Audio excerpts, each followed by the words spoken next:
ओम शांति। आज 28 मई 2022 की साकार मुरली। आज बाबा ने कहा, मीठे बच्चे, तुम्हारा प्यार आत्मा से होना चाहिए।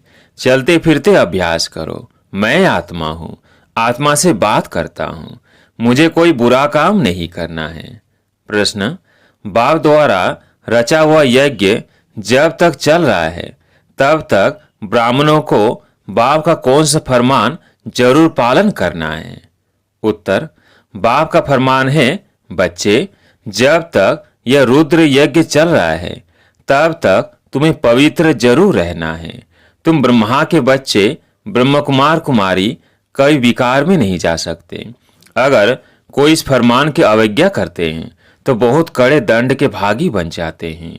अगर किसी में क्रोध का भी भूत है तो ब्राह्मण नहीं। ब्राह्मणों को देही अभिमानी रहना है, कई विकार के वशीभूत नहीं होना है। गीत है, ओ दूर के मुसाफिर। ओम शांति। दूर के मुसाफिर को तुम ब्राह्मणों के बिगर कोई भी मनुष्य मात्र जानते नहीं हैं। बुलाते हैं, हे परम धाम में निवास करने वाले परम पिता परमात्मा आओ। पिता कहते हैं, परंतु बुद्धि में नहीं आता है कि पिता का क्या रूप है, आत्मा का क्या है।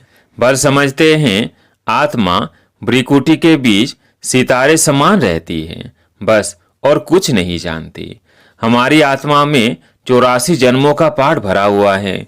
इन बातों को कुछ भी ज्ञान नहीं है। आत्मा इस शरीर में कैसे प्रवेश करती है यह भी नहीं जानते हैं। जब अंदर चुरपुर होती है तब पता पड़ता है कि आत्मा ने प्रवेश किया। फिर जब परम पिता परमात्मा कहते हैं तो यह भी आत्मा ही पिता कहती है। आत्मा जानती है यह शरीर लौकिक पिता का है। हमारा बाप तो वो निराकार है। जरूर हमारा बाप भी हमारे जैसा बिंदी स्वरूप होगा। उनकी महिमा भी गाते हैं। मनुष्य सृष्टि का बीज रूप, ज्ञान सागर, पतित पावन है, परंतु कितना बड़ा व छोटा है यह सब की बुद्धि में नहीं बैठता है। पहले तुम्हारी बुद्धि में भी नहीं था कि हमारी आत्मा क्या है। बल परमात्मा को याद करते थे कि हे परम पिता, परंतु कुछ भी जानते नहीं थे। बाप तो निराकार है, फिर वो पतित पावन कैसे ठहरा? क्या जादू लगाते हैं? पतितों को पावन बनाने जरूर यहाँ आना पड़ता है। जैसे हमारी आत्मा भी शरीर में रहती, वैसे बाप भी निराकार हैं, उनको भी जरूर शरीर में आना पड़े। तब तो शिवरात्रि अथवा शिव जयंती मनाते हैं, परंतु वो पावन कैसे आकर बनाते हैं यह कोई भी जानते नहीं है। इसलिए कह देते हैं सर्वव्यापी। प्रदर्शनी में अथवा कहाँ भी भाषण आदि करने जाओ तो पहले पहले बाप की ही पहचान देनी है, फिर आत्मा की।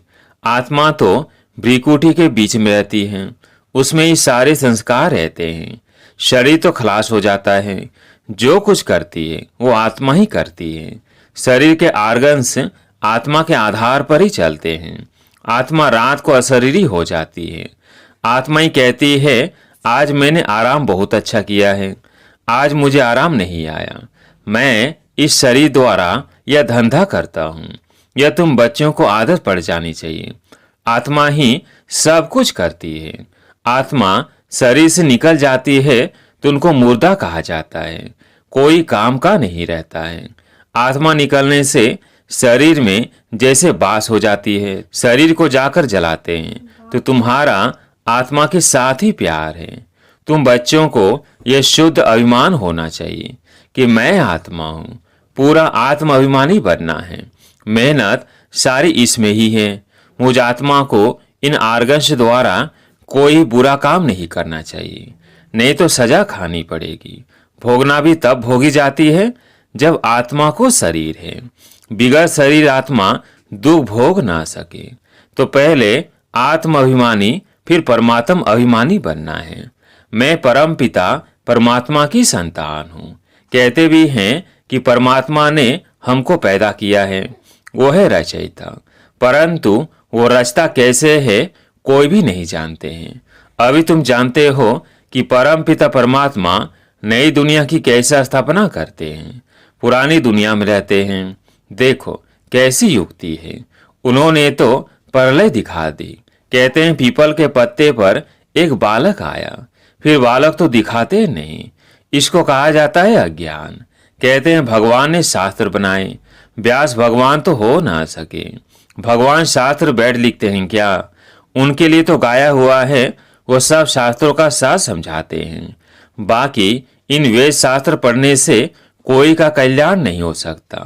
समझो ब्रह्म ज्ञानी है, समझते हैं ब्रह्म में लीन हो जाएंगे। ब्रह्म तो महत तत्व है, आत्मा ही वहां रहती है। यह न जानने कारण जो आता है सो बोलते रहते हैं, और मनुष्य भी सत सत करते रहते हैं। बहुत ही हठ योग प्राणायाम आदि करते हैं, तुम तो कर ना सको। तुम नाजुक कन्याओं माताओं को क्या तकलीफ देंगे? पहले तो माताएं राज विद्या भी नहीं पढ़ती थी। थोड़ी सी भाषा सीखने के लिए स्कूल में भेजा जाता था, बाकी नौकरी तो करनी नहीं है। अभी तो माताओं को पढ़ना पड़ता है। कमाई करने वाला न हो तो अपने पैरों पर खड़ी हो सके, भीख न लेनी पड़े। नहीं तो कायदे अनुसार बच्चियों को घर का काम सिखाया जाता है। अब तो बैरिस्टरी, डॉक्टरी आदि सीखती रहती है। यहाँ तो तुमको और कुछ करना नहीं है, सिर्फ पहले पहले कोई को भी बाबा का परिचय देना है। निराकार को तो सभी शिव बाबा कहते हैं, परंतु उनका रूप क्या है कोई भी जानते नहीं है। ब्रह्म तो तत्व है। जैसे आकाश कितना बड़ा है, अंत नहीं पा सकते, वैसे ब्रह्म तत्व का भी अंत नहीं है। उनके अंश मात्र में हम आत्मा ही रहती है, बाकी तो पोलार ही पोलार है। सागर भी अथाह है, चलते जाओ, पोलार का भी अंत नहीं पा सकते। कोशिश करते हैं ऊपर जाने की, परंतु जाते जाते उनका सामान ही खुट जाता है। वैसे ही महत तत्व भी बहुत बड़ा है, वहां जाकर कुछ ढूंढने की दरकार नहीं है। वहां आत्माओं को यह विचार करने की भी दरकार नहीं, ढूंढने से फायदा ही क्या होगा। समझो स्टार्स में जाकर दुनिया ढूंढते हैं, परंतु फायदा ही क्या है? वहां कोई बाँ को पाने का रास्ता नहीं है। भगत भक्ति करते हैं भगवान को पाने के लिए, तो उनको भगवान मिलता है। वो मुक्ति जीवन मुक्ति देते हैं। ढूंढना भगवान को होता है, न कि पोलार को, जहां से कुछ मिलता नहीं। कितना गवर्नमेंट का खर्चा होता है, यह भी ऑल माइटी गवर्नमेंट है। पांडव और कौरव दोनों को ताज नहीं दिखाते हैं। बाप आकर तुमको सब बातें समझाते हैं, जबकि तुम इतनी सब नॉलेज पाते हो तो तुमको बहुत खुश रहना चाहिए। तो हमको पढ़ाने वाला बेहद का बाप है। तुम्हारी आत्मा कहती है हम पहले स्वदेवी देवता थे, बहुत सुखी थे, पुण्य आत्मा थे। इस समय हम पाप आत्मा बन पड़े हैं, क्योंकि यह रावण राज्य है। यह रावण की मत पर है, तुम हो ईश्वरीय मत पर। रावण भी गुप्त है तो ईश्वर भी गुप्त है। अब ईश्वर तुमको मत दे रहे हैं। रावण कैसे मत देते हैं? रावण का कोई रूप तो है नहीं, यह तो रूप धरते हैं। रावण के तो सभी रूप हैं। जानते हैं हमारी आत्मा में 5 विकार है। हम आसुरी मत पर चल रहे हैं। मेल फीमेल दोनों में 5 विकार है। ये सब बातें मनुष्य की बुद्धि में तब बैठेगी जब वो जानेंगे कि हमको पढ़ाने वाला निराकार परमपिता परमात्मा है। परमात्मा निराकार है। जब वो साकार में आवे तब तो हम ब्राह्मण बने। बाप भी रात को ही आता है। शिवरात्रि सो ब्रह्मा की रात्रि हो गई। ब्रह्मा द्वारा ही ब्राह्मण बनेंगे। यज्ञ में ब्राह्मण जरूर चाहिए। ब्राह्मणों को जब तक यज्ञ संभालना है तब तक पवित्र रहना है। जिस्मानी ब्राह्मण भी जब यज्ञ रचते हैं तो विकार में नहीं जाते। भले विकारी, परंतु यज्ञ रचने समय विकार में नहीं जाएंगे। जैसे तीर्थों पर जाते हैं तो जब तक तीर्थों पर रहते हैं तो विकार में नहीं जाते हैं। तुम ब्राह्मण भी यज्ञ में रहते हो, फिर अगर कोई विकार में जाते हैं तो बड़े पाप आत्मा बन पड़ते हैं। यज्ञ चल रहा है तो अंत तक तुमको पवित्र रहना है। ब्रह्मा के बच्चे ब्रह्मा कुमार कुमारियां कब विकार में नहीं जा सकते। बाप ने फरमान किया है तुम कब विकार में नहीं जाना, नहीं तो बहुत दंड के भागी बन जाएंगे। विकार में गया तो सत्यानाश हुई। वह ब्रह्मा कुमार कुमारी नहीं, परंतु शूद्र मलेच्छ है। बाबा हमेशा पूछते हैं तुमने पवित्र रहने की प्रतिज्ञा की है। अगर वहां से प्रतिज्ञा कर ब्राह्मण बन फिर विकार में गए तो चंडाल का जन्म पाएंगे। या वैसा जैसा गंदा जन्म कोई होता नहीं, यह है ही वैसा लय। दोनों एक दो को विष पिलाते हैं। बाबा कहते हैं माया भल कितने भी संकल्प लाए, परंतु नंगन नहीं होना है। कई तो जबरदस्ती भी नंगन करते हैं। बच्चियों को ताकत कम रहती है। पवित्रता के साथ चलन भी बहुत अच्छी चाहिए। चलन खराब है तो भी काम के नहीं। लौकिक माँ बाप में विकार है तो बच्चे भी माँ बाप से ही सीखते हैं। तुमको पारलौकिक बाप तो ये शिक्षा नहीं देते। बाप तो देही अभिमानी बनाते हैं। कभी क्रोध नहीं करना। उसी समय तुम ब्राह्मण नहीं चंडाल हो, क्योंकि क्रोध का भूत है। भूत मनुष्य को दुख देते हैं। बाप कहते हैं ब्राह्मण बनकर कोई शैतानी काम नहीं करना है। विकार में जाने से यज्ञ को तुम अपवित्र बनाते हो। इसमें बड़ी खबरदारी रखनी है। ब्राह्मण बनना कोई मासी का घर नहीं है। यज्ञ में कोई गंध नहीं करना है। 5 विकारों में से कोई विकार ना हो। ऐसे नहीं, क्रोध किया तो हर जाने। यह भूत आया तो तुम ब्राह्मण नहीं। कोई कहे ये तो मंजिल बहुत ऊंची है, नहीं चल सकते हो तो जाकर गंदे बनो। इस ज्ञान में तो सदा पवित्र हर्षित रहना पड़े। पतित पावन बाप का बच्चा बनकर बाप को मदद देनी है। कोई विकार नहीं होना चाहिए। कोई तो आते ही फट से विकारों को छोड़ देते हैं। समझना चाहिए हम रुद्र ज्ञान यज्ञ का ब्राह्मण हूँ। हमारे से ऐसा कोई काम नहीं होना चाहिए जो दिल खाती रहे। दिल रूपी दर्पण में देखना है कि हम लायक हैं।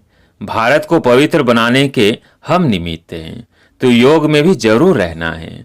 सन्यासी लोग सिर्फ पवित्र बनते हैं। बाप को तो जानते ही नहीं। हठ योग आदि बहुत करते हैं, पाते कुछ भी नहीं। तुम जानते हो बाप आए हैं शांति धाम में ले जाने लिए। हम आत्माएं वहाँ की निवासी हैं। हम सुख धाम में थे, अब दुख धाम में हैं। अभी है संगम। ये सिमरन चलता रहे तो भी सदा मुस्कुराते रहे। जैसे देखो ये अंगना बच्चा बेंगलोर का सदैव मुस्कुराता रहता है। बाबा कहने से ही खुशी में भरपूर हो जाता है। इनको खुशी है हम बाबा के बच्चे हैं। जो भी मिले उनको ज्ञान देते रहो। हाँ, कोई हंसी भी उड़ाएंगे क्योंकि नई बात है। कोई भी नहीं जानते कि भगवान आकर पढ़ाते हैं। कृष्ण तो कभी आकर पढ़ाते नहीं हैं। अच्छा, मीठे मीठे सिगिलधे बच्चों प्रति माता पिता बाप दादा का याद प्यार और गुड मॉर्निंग। रूहानी बाप की रूहानी बच्चों को नमस्ते। हम रूहानी बच्चों की रूहानी बाप दादा को याद प्यार गुड मॉर्निंग नमस्ते नमस्ते। धारणा के लिए मुख्य सार। पहला पॉइंट, रुद्र ज्ञान यज्ञ का ब्राह्मण बनकर ऐसा कोई काम नहीं करना है जो दिल को खाता रहे। कोई भूत के वशीभूत नहीं होना है। दूसरा पॉइंट, पतित पावन बाप का पूरा मददगार बनने के लिए सदा पवित्र और हर्षित रहना है। ज्ञान का सिमरण कर मुस्कुराते रहना है। आज प्यारे मीठे बाबा का वरदान, चित्त की प्रसन्नता द्वारा दुआओं के विमान में उड़ने वाले संतुष्ट मणि भव। चित्त की प्रसन्नता द्वारा दुआओं के विमान में उड़ने वाले संतुष्ट मणि भव। संतुष्ट मणि उन्हें कहा जाता जो स्वयं से, सेवा से और सर्व से संतुष्ट हो। तपस्या द्वारा संतुष्टता रूपी फल प्राप्त कर लेना, यही तपस्या की सिद्धि है। संतुष्ट मणि वह है जिसका चित्त सदा प्रसन्न हो। प्रसन्नता अर्थात दिल दिमाग सदा आराम में हो, सुख चैन की स्थिति में हो। ऐसी संतुष्ट मणियां स्वयं को सर्व की दुआओं के विमान में उड़ता हुआ अनुभव करेंगी। स्लोगन, सच्चे दिल से दाता विधाता वरदाता को राजी करने वाले ही रूहानी मौज में रहते हैं। सच्चे दिल से दाता विधाता वरदाता को राजी करने वाले ही रूहानी मौज में रहते हैं। अच्छा, ओम शांति।